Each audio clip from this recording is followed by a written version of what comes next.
안녕하세요.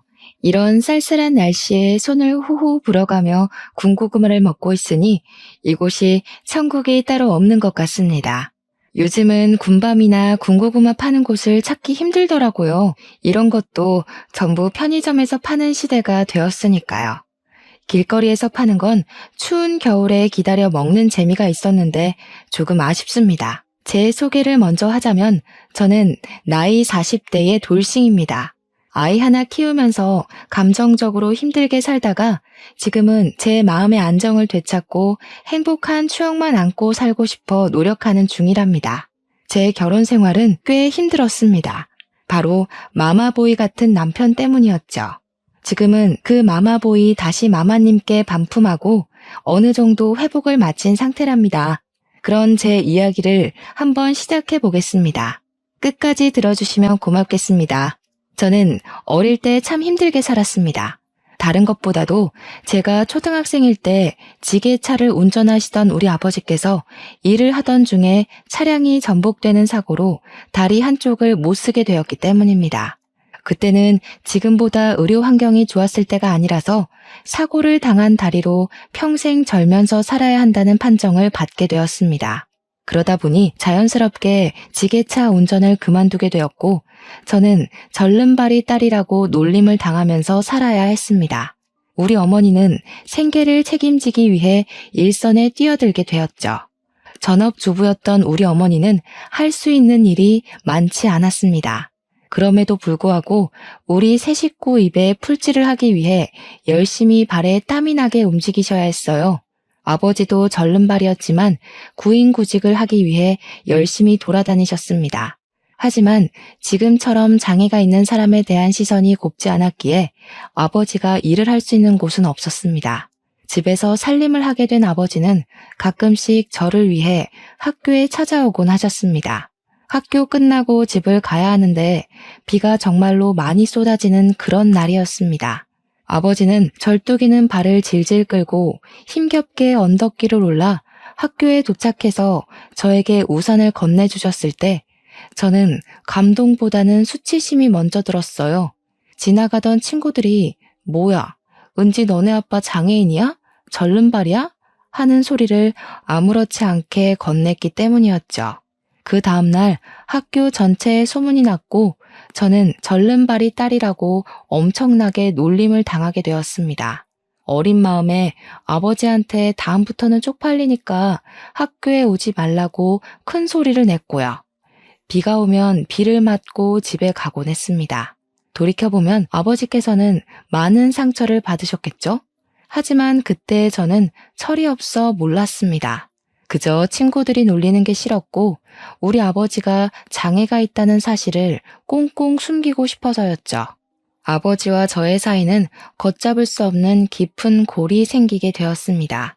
커서는 물론 무척 후회하고 죄송스러웠죠. 아버지한테 그랬으면 안 되는 것이었는데요. 저의 이런 엇나가는 마음과 달리 아버지는 저를 늘 사랑해 주시고 아껴 주셨습니다. 어린 마음에 저는 그게 더 부담스럽기도 했어요. 제가 중학생이 되었을 때는 사춘기까지 겹쳐 아버지께 더 많은 화풀이를 하곤 했습니다. 학교에서 친구랑 싸우고 돌아오면 그게 다 아빠가 절름발이어서 장애가 있어서 친구들이 나를 우습게 보고 그런 것 같았고 성적이 떨어져도 아버지 때문에 신경 쓰여서 그런 것 같다는 생각이 들었어요. 제가 점점 마음의 문을 닫으니까 아버지한테 잘해야겠다, 오해를 풀고 화해해야겠다 하는 그런 생각이 점점 멀어지더라고요. 우리 어머니는 그런 내 마음도 모르고 늘 아빠한테 잘해야 된다면서 아버지 수발을 들게 했습니다. 나이도 어리고 사춘기까지 온 자식이 누가 병든 아버지 수발을 들고 싶겠습니까? 그때 저는 너무너무 싫었습니다. 그렇게 중고등학생 시절을 보낸 뒤 대학을 가게 되었는데 자취를 할 수 있는 형편이 아니어서 통학을 하게 되었습니다. 정말 1시간 반 거리의 학교를 다니면서 틈틈이 아르바이트를 하고 돈을 모아야 했기에 정말 더더욱 피곤하고 힘들었죠. 어렵사리 대학을 졸업하고 나서 열심히 취업 준비를 한 결과 목표하던 회사에서 합격 통보를 받았습니다. 저는 정말 하늘이 떠나가라 소리를 질렀죠. 기분이 너무 좋았습니다. 꽤 괜찮은 식품 기업이었고 중견 기업이라 회사 복지도 참 좋았어요. 가끔 가다가 냉동 만두를 박스로 챙겨주곤 했는데 우리 가족은 그 만두를 참 좋아했었거든요. 거기다가 식품도 전부 할인이 되고 가게에 도움이 돼 정말 행복했답니다. 냉동 만두를 한 박스 들고 오는 날은 주변 집들까지 전부 만두 굽는 냄새가 진동했을 정도였습니다. 그런 저에게 28살쯤 회사 동료의 조선으로 소개팅이 들어오게 되었어요.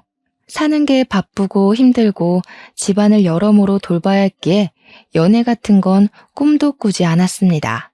하지만 소개팅이 떡하니 들어오니까 설레더라고요. 소개팅 당일에는 준비도 철저히 해서 나갔습니다. 소개팅남은 생각보다 멀끔하고 진중한 성격인 것 같더라고요. 뭐 하나를 해도 고민을 많이 하는 성격이었죠. 누가 보면 우유부단하다고 생각할지도 모르겠지만 저는 진중해 보여서 마음에 들었습니다. 그렇게 연애를 시작했고 연애의 끝은 역시 결혼이 아니겠습니까? 저에게 만난 지 6개월 만에 프로포즈를 했을 땐 솔직히 많이 놀랐습니다. 하지만 저에게는 첫 연애였고 제 눈에 콩깍지가 심하게 쓰여 있을 때라 너무나도 그 프로포즈가 좋았어요. 이 사람도 나만큼이나 나를 원하는구나 싶어서 같은 마음, 같은 하늘을 걸어간다는 느낌이 들었달까요? 하지만 걱정도 물론 됐습니다. 제가 취업한 지 3년 차였기에 모은 돈이 많지 않았거든요. 거기다가 제가 집에 생활비까지 일부 지원하고 있었기 때문에 돈이 거의 없다고 해도 무방할 정도였어요. 그래서 제가 예비 신랑에게 모든 걸 털어놓았을 때 예비 신랑은 저에게 그런 걱정 같은 건 하지 말라고 저를 다독여줬습니다. 자기한테는 청약으로 당첨된 아파트가 있어서 신혼집 걱정이 전혀 없고 혼수도 비싸고 좋은 거 필요 없다고 했어요. 저는 그런 예비 신랑의 말에 자신감을 가지고 결혼 준비를 시작했습니다. 그런데 아무 문제가 없는 것이 아니었습니다. 바로 남편의 홀어머니, 즉 시모가 문제였던 거죠. 처음 인사드리러 간 날은 제가 긴장도 많이 했고 잘 보이고 싶었는데 시모한테는 만만한 이미지를 심어줬던 것 같습니다. 그날 저한테 정말 취조하듯이 하나하나 다 캐물어 보셨거든요. 제가 진땀이 줄줄 흐를 정도였고요. 인터넷 사연에서만 보던 그런 사람이 나타난 거였죠. 대학은 어디 나왔냐, 부모님은 뭐 하시냐 하시길래 어머니는 마트에서 일하시고 아버지는 집에 계신다고 했죠. 그러니까 그 집 남자도 하는 게 전혀 없네 하시면서 혀를 차시더라고요. 그래서 그게 아니라 사고로 한쪽 다리를 절게 되어서 일을 못 하시는 거라고 솔직하게 말씀을 드렸습니다. 그러니까 시모될 사람이 저한테 사고 보상금은 받았니? 집에 현금 좀 있어? 하는 겁니다. 제가 그 말을 받아쳤어야 했는데 그놈의 첫 만남이 뭔지 제가 바짝 얼어서 아무 말도 못하고 말았어요. 예비 신랑이 뭘 그런 걸 물어보고 있냐고 예비 시모를 타박하고 나서야 정신이 제대로 들었을 정도였으니까요. 예비 시모는 거기서 멈추지 않고 이런 거 하나하나 다 알아야 하는 거라면서 현금이 얼마나 있는지가 제일 중요하다 했죠. 그래서 그때가 무척 과거이고 일하다가 난 사고라 보상금은 못 받았다. 생활비도 제가 보태고 있는 상황이라고 솔직하게 말했습니다. 그러니까 눈에 쌍심지를 켜고는 설마 결혼해서도 생활비 보태는 거 아니지? 우리 아들 뼈 빠지게 번 돈 그런 데다가 쓰는 거 절대 반대라고 하시더라고요. 그래서 저도 웃으면서 나름 반격을 시도했죠. 저도 나름 직장 다니면서 돈 벌고 있는데요. 제가 번 돈으로 생활비 보태드릴 거니까 너무 걱정하지 마시라고 했어요. 어차피 예비 신랑이랑 이 부부는 다 협의가 이뤄진 상태였고 저도 결혼하고 나서 우리 부부가 얼만큼의 생활비가 필요한지 아직 잘 몰라서 저희 부모님께도 말씀은 드려놨거든요. 이전처럼 생활비를 지원해 드릴 수 없을 것 같으니 모아둔 2천만 원을 드리겠다고. 생활비는 확 줄여서 용돈처럼 드려야 할 것 같다고요. 우리 부모님은 그 부분도 참 미안해 하셨지만 제가 모아둔 돈 드리는 거라고 하니 예비 신랑도 허락을 해줬어요. 결혼하기 전에 모아뒀던 돈이니까 알아서 쓰라고 배려를 해준 거죠.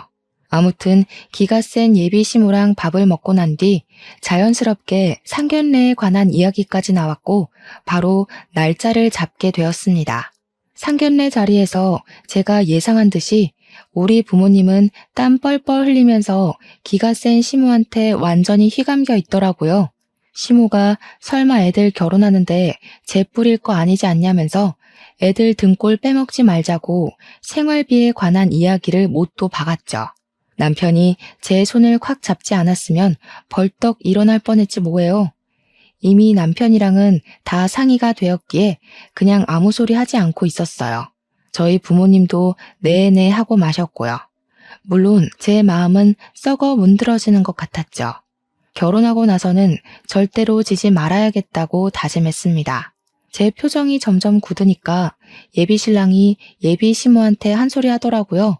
엄마, 교양 없이 행동하지 마세요. 하고요. 그러니까 시모가 피식 웃으면서 교양? 교양? 내가 너 키운다고 얼마나 고생을 했니? 교양이 다 무슨 소용이야? 하시더라고요. 그러니까 우리 어머니께서 자식 하나 제대로 키우기가 참 힘든 거라고 고생 많이 하셨다고 인사치레를 했죠. 그러니까 시모가 깔깔 웃으면서 뭐라는 줄 아세요? 그래도 우리 남편은 죽어서 돈이라도 남기고 갔죠. 그러고 우리 아버지를 쓱 보는데 마치 우리 아버지한테 차라리 죽었어야지 절름발이로 살아남아서 가족들 고생시키네 하는 눈빛이었습니다. 물론 제가 비약적으로 생각하는 걸 수도 있지만 교양 없는 우리 시모라면 저런 속마음을 가지고도 남을 사람이었죠. 어색하고 애매한 공기가 흐르는 사이에서도 결혼식 날짜를 잡았고요. 시모가 통 크게 예단 예물은 하고 싶은 대로 하라고 넘겨주었습니다. 그 뒤로는 순조롭게 모든 것이 진행되고 있다고 생각했습니다. 저희가 웨딩 촬영은 하는 전날까지는요. 남편과 스튜디오에서 만나기로 했기에 숍에서 화장을 다 마치고 이모님과 스튜디오에 도착을 했는데 글쎄 시모가 스튜디오에 쫓아온 게 아니겠어요. 저는 너무 놀라서 어머님은 웬일이세요? 하니까 자기도 사진을 좀 찍고 싶어서 왔다는 겁니다. 우리가 웨딩 사진 찍는 걸 구경하러 온 줄 알았더니 진짜로 저랑 남편이랑 사진 찍는 가운데에서 같이 사진을 찍자 하시더라고요. 심지어 어디서 조잡한 드레스까지 빌려온 거 있죠? 스튜디오에서도 이게 무슨 광경이냐면서 와 대박이다, 시집살이 뻔하다 이런 소리까지 나오더라고요. 저는 진짜 한 번뿐인 웨딩 사진인데 너무 쪽팔리기도 하고 짜증도 나서 눈물까지 나올 지경이었습니다. 오죽하면 화장을 고쳐주신다고 따라온 이모님께서 대단한 시어머니라고 세댁 너무 슬퍼하지 말고 기죽지 말라면서 저를 달래주시더라고요. 나 참 기가 차서 원. 우리 남편은 그런 시모를 보면서 아무 소리도 못하고 있는데 그게 더 짜증나더라고요. 그래서 시모도 듣는 곳에서 그냥 대놓고 말을 했죠. 누구 웨딩 사진을 찍으러 온 건지 헷갈리네요. 차라리 모자가 사이좋게 사진 찍으시는 게 어때요? 저는 그냥 집에 갈게요. 그러니까 남편이 한다는 소리가 우리 엄마는 결혼 사진도 못 찍고 결혼했다는데 불쌍하잖아. 우리는 다음에 리마인드 웨딩인가? 그런 거 하면 되는 거 아니냐고 나불나불 거리는 거 있죠?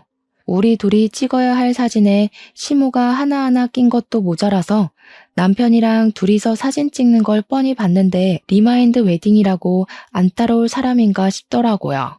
그래서 그냥 웃는 얼굴로 말했어요. 그러지 말고 그냥 어머님이랑 평생 사는 건 어때? 나랑 단둘이 사진 하나 못 찍으면서 어머니랑 어떻게 떨어져 살으려고. 그러니까 제 웃는 얼굴이 진짜 웃는 얼굴이 아니라는 걸 깨달은 남편이 그제야 시모한테 나가라고 하더라고요. 이제는 우리 둘이 찍을 테니까 시모 보고 그만 집에 가보라고요. 한참을 구시렁거리던 시모가 제가 아무 소리 안 하고 쳐다도 안 보니까 그냥 집에 갔습니다. 이렇게 간단하게 보낼 수 있는 걸 왜 참아서 속을 알았는지, 웨딩 촬영을 아주 늦은 시간까지 하고 집으로 돌아오는 길에 혹시나 싶어서 신혼여행은 우리 둘이 가는 거지? 하고 물어보니까 남편이 말 잘했대요. 안 그래도 물어보려고 했다면서.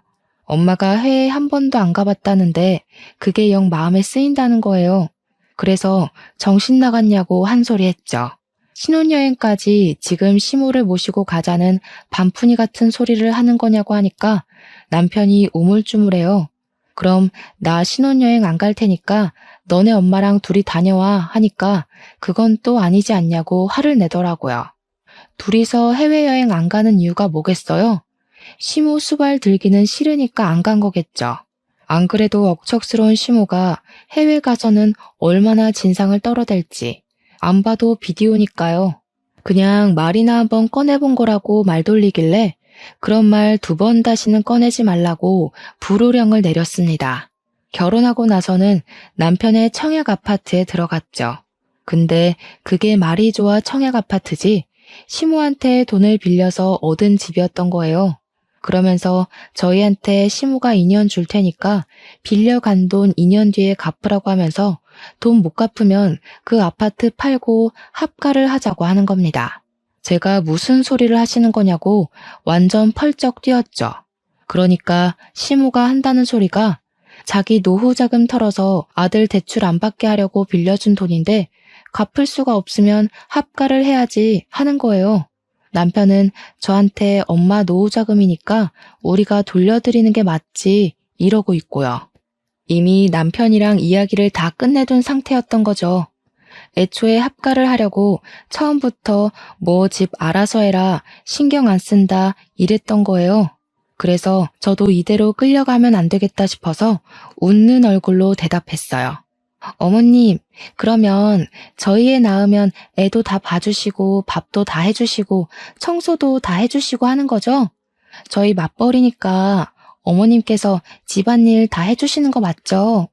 저 피곤해서 집안일 못해요. 그러니까 어머님이 펄쩍 뛰면서 아니 자기가 다 늙어서 며느리 수발을 들어야 하네요. 그래서 제가 노는 것도 아니고 바깥일 하는 사람인데 집안일을 어떻게 하나하나 신경 쓰겠냐고 했죠. 어머님이랑 같이 살면 입주 도우미도 필요 없겠다고 애들 줄줄이 소시지처럼 낳겠다고 했어요. 어머님께서 다 키워주실 거죠? 하면서요. 그러니까 시모가 일 없다고 나중에 다시 이야기하자면서 한 수 물으시더라고요. 그래서 나중이란 없어요 어머님 하면서 쫓아내버렸습니다. 남편은 저한테 어떻게 늙은 어머니한테 그걸 다 시키겠다는 소리를 아무렇지 않게 하냐고 저를 타박하더라고요. 그래서 그럼 네가 할래? 나는 맞벌이 하면서 집안일까지 신경 못 써. 우리 둘이 살 때도 너랑 나랑 반반 딱 갈라서 하는 거다 하고 못 박았습니다. 제가 남편한테 꼬우면 네가 집안일 다 해라 마무리하니 아무 소리 못 하더라고요. 도대체 왜 시댁 사람들은 전부 며느리를 자기 몸종인 줄 알고 대하는 걸까요? 우리 남편은 왜 이렇게 마마보이로 자란 건지 미리 알았더라면 절대로 결혼 안 했을 겁니다.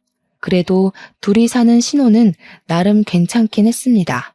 시모가 은근히 태클도 걸어오고 간섭도 하긴 했지만 버틸만 했고요. 저도 얼굴에 딱 철판 깔고 일일이 대드니까 시모도 저한테 작은 걸로는 트집을 잡지 않더라고요. 시모가 불쑥불쑥 찾아오지 못하게 애초에 비밀번호를 알려주지도 않았고 남편이 몰래 알려주면 비밀번호를 바꿔버렸어요. 하루는 남편한테도 비밀번호를 알려주지 않았더니 문 밖에서 벌벌 떨고 있더라고요. 2번 다시는 비밀번호 알려주지 않기로 약속하고는 집으로 들어오라고 문을 열어주었죠. 신혼 2년을 보내고 시모가 무슨 일수 받으러 온 사람처럼 저에게 노후 자금을 돌려달라고 당당하게 말을 하더라고요. 남편은 귀를 후비적거리고 있고 제가 정확하게 금액이 얼마냐고 물어보니까 3억이래요. 3억이 네 집 개 이름도 아니고 2년 동안 모아봐야 얼마나 모았겠어요? 당장이라도 합가할 기세로 나오는데 저도 지고 싶지 않았죠. 그래서 대출 받아서 드릴게요 했습니다. 그러니까 남편도 시모도 펄쩍 뛰는 거예요. 무슨 대출까지 받아서 주냐고. 그냥 합가하는 게 편하지 않겠냐고요. 도대체 합가 못해서 죽은 귀신이라도 들러붙은 건지, 제가 죽어도 같이는 못 살겠으니까 그냥 대출 받아서 드린다고요. 하고 대놓고 이야기하니까 시모가 부들부들 떠는 거예요. 저한테 더 우길 수도 없고 합가도 못하게 생겼으니까 생떼를 쓰면서 자기 한마디면 너 이혼녀 만들 수 있는데 참고 있는 거라고. 예쁘다 예쁘다 해줄 때 더 이상 기어오르지 말라고 하는데 남편도 사색이 돼서 엄마 하고 부르더라고요. 참나, 누가 무서운 줄 아나. 제가 아무 소리 안 하고 귀만 후비적거리면서 파고 있으니까 시모가 막 소리를 질렀어요. 한 번만 더 지켜볼 테니까 그런 줄 알고 조용히 있으래요. 그 뒤로는 뭐 더 하면 더 했지 절대로 덜 하지는 않았습니다. 합가를 못한 게 그리 억울했는지 시모가 시킨 건지 몰라도 남편이 저녁마다 전화해서는 엄마 밥 먹었어? 우리는 이제 밥 먹어 이러면서 오늘 반찬이 뭔지 일일이 말하고 있더라고요. 그러면 시모가 한 30분쯤 지난 뒤에 저한테 전화가 오더니 어묵볶음 간장에 졸인 게 맞냐? 미역국에는 소고기보단 굴을 넣고 해야 우리 아들이 좋아한다. 굴은 오래 끓여야 탈이 안 나는 거라면서 일일이 훈수를 두는데 하루 이틀이면 몰라도 매일같이 저러니까 돌겠더라고요. 그날도 반찬 만드는 걸로 한 소리 하려고 하시길래 제가 먼저 선수를 쳤습니다. 어머님, 그러지 마시고 반찬이랑 국 좀 만들어서 집으로 보내주세요. 그냥 데워 먹는 게 저도 편해요. 내일부터는 부탁드릴게요. 하고 끊어버렸습니다. 그러니까 바로 또 전화 오는데 설거지 해야 돼서 바빠요. 하고 끊어버렸죠. 그 다음날 반찬을 해주셨게요? 당연히 안 해주셨죠. 대신 반찬 만드는 걸로 훈계하시던 전화도 뚝 끊어졌습니다. 주말이면 불러내서 오랜만에 얼굴 보자 하시는데 매주 보는 게 무슨 오랜만인지. 남편이랑 데이트하기로 했어요. 하고 피하고 제가 몸이 좀 안 좋아서요. 남편이랑 둘이 보세요. 하고 피했죠. 시모가 솔직히 자기 아들 보고 싶은 것도 있겠지만 저한테 잔소리하고 괴롭히고 싶어서 만나자는 소리로 들렸거든요. 속으로 그럴 거면 둘이 살지 왜 나랑 결혼해서 날 피곤하게 하나 하는 생각도 물론 들었죠. 하루는 장문으로 저한테 문자 메시지가 온 거예요. 우리 아들 옆에서 내조 잘하고 몸 관리 잘하고 있는 거 맞니? 임신은 왜 안 하니? 너 살쪄서 애가 안 생기는 거 아니니? 살 좀 빼라. 매일같이 몇 걸음 걸었는지 운동 몇 시간 했는지 나한테 보고하렴. 그래서 저도 최대한 예의를 갖추어서 답장을 보냈습니다. 회사 일하면서 저녁에 밥하고 빨래하고 하면 운동할 시간이 없네요. 아무리 남편이 가사를 좀 도와준다고 해도 전적으로 맡아주지 않는 이상 어렵겠어요. 남편한테 집안일 하라고 하고 저는 운동 다닐게요. 그러니까 바로 시모한테 전화가 오더라고요. 꼴릴 거 없어서 받았죠. 얘, 너 미쳤니? 우리 아들한테 집안일을 시키긴 왜 시킨다는 거야? 너 이혼당하고 싶어서 아주 수를 쓰는구나. 어머님 때문에 정말 이혼하고 싶네요. 누구는 뭐 이혼 안 하고 싶어서 가만히 있는 줄 아세요? 그렇게 귀한 아드님 보듬고 살 거면 결혼을 시키지 말았어야지. 결혼을 왜 시켜서 이러세요? 노총각 걷어준 거 고마운 줄 모르고 뻔뻔하긴 이 못돼 처먹은 아줌마 같으니라고. 다시 한 번 더 이혼하네 뭐네 하면 나도 가만 안 있어. 시모가 너 정신 나간 거야 뭐야?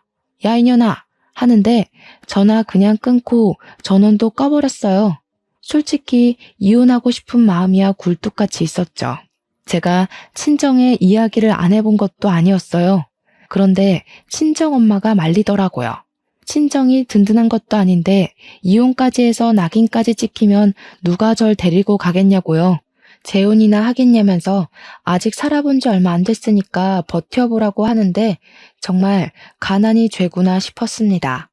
몇 개월을 고민하다가 결국에는 각방을 쓰자고 남편한테 이야기를 했어요. 그제야 시모한테 전화하는 것도 줄이고 연락도 못 오게 해주겠대요. 물론 그 약속은 한 달이 채 가지 않았습니다. 처음에는 집안일 도와주고 저랑 대화도 좀 하고 예전처럼 돌아오는 것 같더니 다시 아나무인 태도로 돌아가더라고요. 아, 이 사람은 갱생이 불가능한 사람이구나 싶어서 이혼이 답이다. 친정에 비비지 못하더라도 홀로 서기를 해보자 하고 결심했습니다. 그런데 하늘도 무심하시지. 그때 제가 임신을 하게 된 겁니다. 몸이 자꾸 축축 처지고 위열도 있고 감기 기운 같은데 이상하게 이전이랑 느낌이 다른 겁니다. 혹시 몰라 임신 테스트기를 해보니 두 줄이 딱 뜨더라고요. 병원에 갔더니 임신 5주 차라고 하는 거예요. 애가 생긴 마당에 홀로 서기는 물거품이 되었죠. 제가 임신했다고 하니 남편이고 친정이고 시댁이고 모두 경사났다고 난리가 났습니다. 웃긴 게 시모가 완전히 태세를 전환해서 저한테 너무 잘했다고 우리 며느리가 한 건 했다 난리를 치더라고요. 며느리 힘들어서 애 떨어지면 큰일 나니까 집안일 도와주라고 남편한테 눈치도 주고요. 저한테 무조건 아들일 거라고 우리 집안에 아들씨가 많다고 아주 장담을 하시더라고요. 그런 와중에 입덧이 시작되었고 입덧을 엄청 심하게 하는 바람에 남편은 제 눈치를 보면서 밖에서 밥을 먹고 들어오기 시작했어요. 처음에는 제가 아예 음식 냄새조차 못 맡았거든요. 그런데 한 16주쯤 지나니까 입덧도 사라지고 먹고 싶은 게 너무 많은 거예요. 그래서 남편 보고 일찍 들어와라. 같이 밥 먹자고 먹고 싶은 게 너무 많다고 이야기를 했죠. 근데도 자꾸 남편이 밥 먹고 왔다고 늦게 들어오는 거예요. 족발 먹고 싶은데 김치전 먹고 싶은데 하면 내일 낮에 사 먹으라고 지금 피곤해서 못 사다 준다고 서운하게 그러더라고요. 하루 이틀 지나니까 혹시 바람이 났나 싶어서 휴대폰을 뒤져보니까 글쎄 시무랑 밥을 먹고 들어오느라 늦는 거 아니겠어요? 너무 어이가 없어서 당장 남편에게 따지니까 제가 너무 이랬다 저랬다 시키는 게 많고 입덧도 하니까 배려하려고 먹고 들어온 거래요. 배려는 무슨 배려? 나랑 밥 먹는 게 배려해주는 거 아니냐고 했더니 그럼 우리 엄마는 혼자 밥 먹잖아 이러는 거 아니겠어요? 집에서 남편 기다리는 나는 혼자 아니냐고, 임신은 나 혼자 알아서 한 거냐고 따졌죠. 거기다가 제 뱃속의 아이가 17주의 딸이라는 걸 알게 됐거든요. 그랬더니 또 한 번 시모가 태세 전환을 하는 거예요. 아들인 줄 알았더니 어떻게 딸을 가질 수가 있냐면서 이제 집안일도 좀 하고 산모가 움직여야 애가 쑥쑥 나오는 거라고. 남편한테 집안일 시키지 말고 스스로 하라고. 나중에 애 낳고 어떻게 살림하려고 하는 거냐며 제 바가지를 긁었습니다. 와, 저는 뱃속의 아이 때문에 잠도 제대로 못 자는데 코 골면서 자는 주제에 손 하나 까딱 안 하는 남편이 너무 미웠어요. 그래서 저도 남편한테 아예 반기를 들었죠. 당신 좀 앉아봐. 임신, 출산, 육아는 나 혼자 하는 거야? 그런 거면 나도 정당한 대가를 받아야겠어. 아이에 대한 책임은 반반인데 임신도 출산도 다 나 혼자 하니까 불공평해. 임신 기간, 출산의 위험수당까지 계산해서 최저시급이랑 주휴수당 계산해서 줘. 그러니까 남편이 펄쩍 뛰는 겁니다. 저는 아직 말이 끝나지 않았다고 혼자 죽을 것 같은 고통 참고 애 낳아야 하고 며칠간 몸조리 해야 되고 수유도 해야 되고 시터 비용, 출산 비용, 산후조리 비용 다 대라고 했더니 기가 막힌다고 하더라고요. 내가 고통받는 만큼 너는 돈으로 계산하라고 했더니 저한테 네 약이면서 왜 자기한테 돈 내라고 하는 겁니다. 내 약이면 당신은 친권, 양육권 다 포기한다는 소리지? 그러니까 또 뭐 시모한테 봐달라고 하면 된다. 어린이집 보내면 되지 않냐 하는데 어린이집 대기번호 받는 게 얼마나 힘든 건지 모르나 보더라고요. 자기한테 뭘 바라길래 이런 소리를 하냐고 물어서 그냥 제가 말한 대로 다 해달라고 했어요. 네가 집안일을 했으면 얼마나 했냐고요. 너네 엄마도 집안일 시키지 말라고 하는데 가사 도우미 쓰겠다고 하니까 한숨만 푹푹 쉬더라고요. 저한테 육아휴직 내면 외벌이인데 생각이 있냐고 없냐고 따지더라고요. 그날 이후로 냉전이 시작되었고 저는 남편과 대화조차 하지 않는 상태로 딸아이를 출산했습니다. 산후조리원까지는 남편이 돈을 내줘서 갔는데 시모가 딸 낳은 주제에 조리원에 들어간다고 한 소리 하대요. 세상에, 아들 낳아야지만 조리원에 갈 수 있는 법이라도 있는 건지. 제가 어이가 없어서 아들이든 딸이든 핏줄 낳은 건데 뭐가 그렇게 문제라고 몸조리도 못하게 하는 거냐고 따졌습니다. 아들, 딸 차별하는 인터넷에서 보던 막장 시모냐고 되물었더니 저한테 우리 아들 밥 못 챙겨 먹을까 싶어서 그런 거다 하시더라고요. 조리원에서 남편 밥 다 주는데 뭐가 문제냐고 하니까 이번에는 우리 아들 잠자리 바뀌면 고생해서 그런 거래요. 아니, 당신 아들 코 골면서 잘만 자던데. 제가 병원에 입원했을 때도 내내 코 골고 자고 있어서 간호사가 눈치까지 줬었거든요. 어머님, 잠자리 바뀌면 못 잔다던 사람이 코를 너무 골아서 간호사도 눈치 줬어요. 아내가 출산하고 입원해 있는데 그렇게 꿀잠 자는 사람 처음 봤대요, 글쎄. 그러니까 걱정하시려면 제 걱정을 좀 해주시는 게 어떨까요? 출산하고 제가 힘들었죠. 저 인간이 힘들 일이 뭐가 있겠어요, 어머니? 남편 자는 거 제가 동영상 찍어둔 거 있는데 한번 보실래요? 눕자마자 코부터 고는데 누구 닮았는지 신기하더라고요. 그러니까 시모가 킁킁 하면서 남편한테 엄마 집 와서 쉴래? 잠자리 바뀌니까 힘들지? 하더라고요. 우리 남편 장학에도 산후조리원에 산모들 많아서 부끄럽다면서 시댁에 가더라고요. 다른 집은 남편이 수유도 도와주고 유축도 도와준다던데 저는 혼자서 낑낑거리면서 하고 있었죠. 우리 남편은 다른 남편들이 아기 보느라 정신없을 때 시무랑 둘이 와서 면회 시간에만 쓱 보고 가더라고요.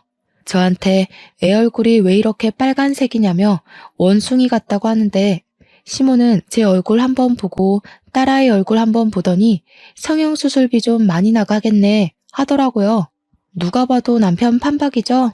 자세히 보니까 어머님도 좀 닮았는데 어머님 유전자인 것 같으니까 수술비 적금 꼭 들어주세요. 그랬더니 둘 다 똥 씹은 표정으로 나가더라고요.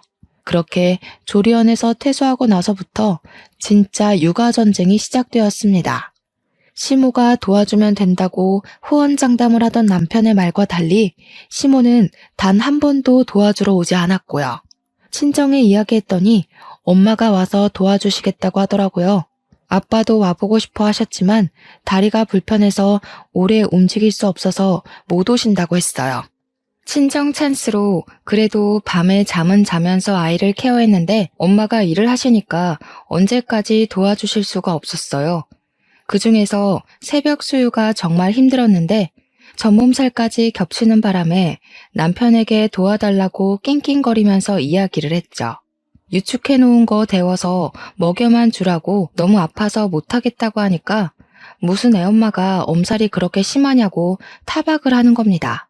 내일 출근해야 하는데 지금 잠 깨면 어떻게 자라고 하는 거냐고. 그 말에 너무 서러워서 제가 소리를 쳤어요. 내가 밖에서 애 낳아왔어? 네 딸인데 어떻게 그런 식으로 말을 할 수가 있어? 네가 애한테 해준 게 뭐야? 목욕 한번 씻겨준 적 없는 사람이 저러니까 화나서 소리를 쳤더니 그 새벽에 시모한테 스피커폰으로 전화를 걸대요. 엄마가 와서 좀 도와줘. 나보고 애 젖을 먹이라 하잖아. 그게 뭔 소리냐? 우리 아들이 젖이 나와 뭐가 나와? 그래서 저도 전화기에 대고 소리를 꽥 질렀습니다. 유축해놓은 거 먹여달라 하는데 그게 뭐가 문제예요? 그거 하나 못할 거면 애는 왜 낳았어? 너네 먹여 살리려고 일하는 우리 아들이 불쌍하지도 않니? 아들, 자는데 자꾸 피곤하게 굴면 우리 집 와서 자고 출근해. 남편이 전화를 뚝 끊더니 우리 엄마 말 들었지? 이러면서 의기양양하게 굴더라고요. 그 말에 너무 열이 뻗쳐서 그 새벽에 전몸살로 퉁퉁 부은 몸을 이끌고 짐을 싸서 친정으로 갔습니다. 남편이 짐 싸는 저를 보면서 너 뭐하냐? 하는데 꺼지라고 너랑은 못 살겠다고 했어요. 네 입으로 네 자식이라고 한 내 자식 데리고 나갈 테니까 너는 아빠 노릇 할 생각도 하지 말고 권리도 찾으려고 하지 마. 황당해하고 있는 남편 놈을 뒤로하고 택시 잡아서 친정으로 울면서 갔죠. 제가 엉엉 우니까 엄마도 아빠도 놀래서 이게 무슨 꼴이냐고 그 새벽에 잠옷바람으로 달려 나오셨어요.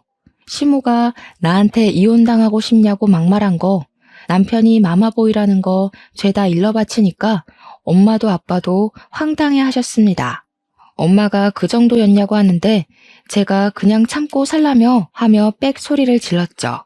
아빠는 엄마한테 한 소리 했어요. 우리 딸이 최우선이지 어떻게 딸한테 참고 살라고 할 수가 있냐며 온 가족이 서로에게 미안하다고 이야기하면서 그날 밤 오래간만에 푹 잠을 잤습니다. 다음 날 날이 밝자마자 시모가 저한테 전화를 해서는 어디냐고 집 나갔다면서 하고 묻더라고요. 한 번은 단판을 지어야겠다고 생각이 들어서 친정 왔다고 이야기를 했더니 콧방귀를 끼더라고요.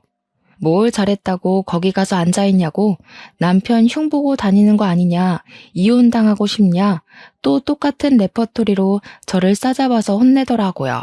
그래서 제가 그랬죠. 내가 이혼을 왜 당해? 당하는 건 아줌마 아들이지. 나 이미 이혼하자고 했거든?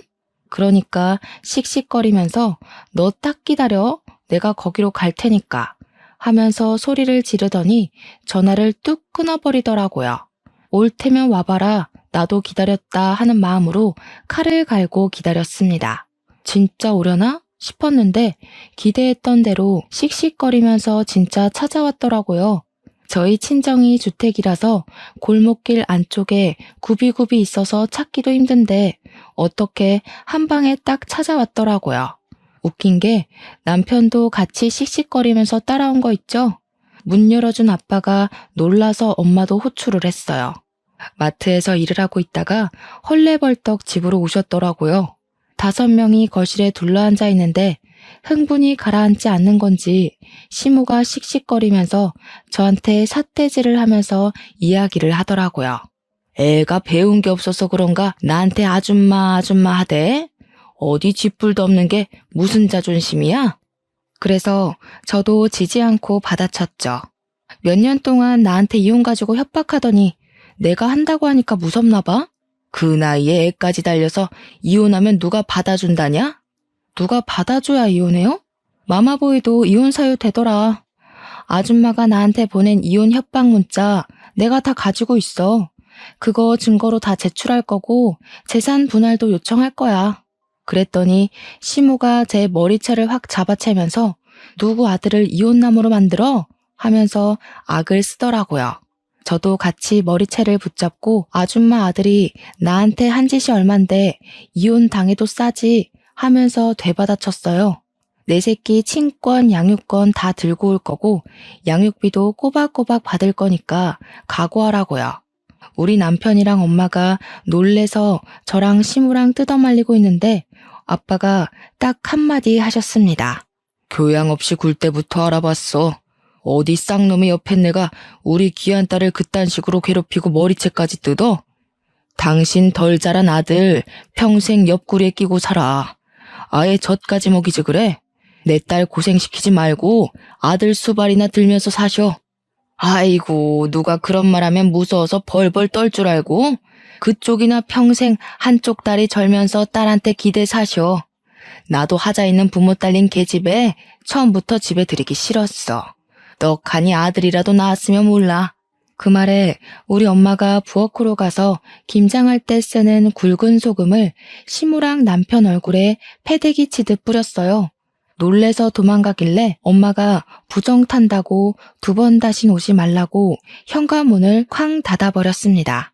그런데 밖에서 갑자기 으악 하는 소리가 들리는 거예요. 아직 추운 겨울이었고 우리 집이 다세대 주택 2층이었거든요. 전날 눈이 펑펑 왔고 살짝 녹은 다음 얼어붙었기에 돌계단이 미끄러운 상태였습니다. 남편이 그 계단을 씩씩거리면서 내려가다가 그만 자빠진 거예요. 엉덩방아를 찌으면서 내려간 게 아니라 얼굴부터 엎어지면서 막 대굴대굴 구른 거죠. 좁은 돌계단을요. 시모가 놀래서 아들아 아들아 하면서 119 좀 불러달라고 엉엉 울고 있는데 자세히 보니까 남편 무릎이 돌아가 있더라고요. 일단 놀래서 119는 불러줬죠. 그날 저녁에 시모한테 전화가 오더니 우리 아들 무릎뼈가 부러지면서 십자인대가 파열됐고 그 탓에 다리를 절게 됐다면서 저보고 책임을 지래요. 엉엉 울면서 저한테 빨리 와서 병수발을 들어야지 뭐하고 있냐고 소리를 치는 겁니다. 저는 너무 고소해서 웃음이 날 것 같았죠.